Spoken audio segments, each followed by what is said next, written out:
Sa gitna ng matinding init ng panahon, Department of Education o DepEd na mismo ang nanawagan sa mga eskwelahan na magpatupad ng adjusted class schedule. Kabilang dito ang mungkahi na iurong at iusod ang pasok ng mga estudyante bilang pag-iwas sa katirikan ng araw. Ang mga detalye alamin sa report, nagbabalik si Edniel Parosa.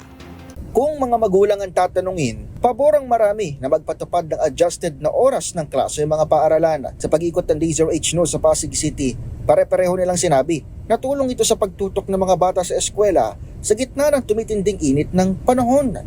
Gayon din, may ilan namang nagpahayag ng kaunting agam-agam sakaling malate o gabihin ang uwi ng mga bata. Kasi para din po yun sa mga bata kasi kung sobrang init, hindi rin po sila makakapagpunta sa pag-aaral.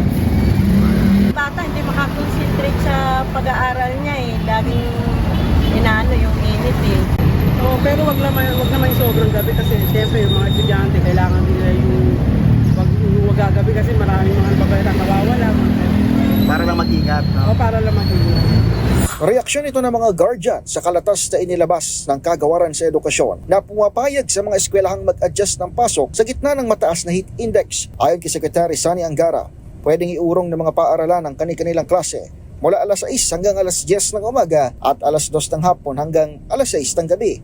Ang pagitan, kasagsagan ng tirik ng araw, pwede namang magpatupad ng asynchronous classes sa mga school. Dumistansya si Angara sa class suspension na nasa jurisdiksyon na umano ng lokal na pamahalaan at pinuno ng mga paaralan.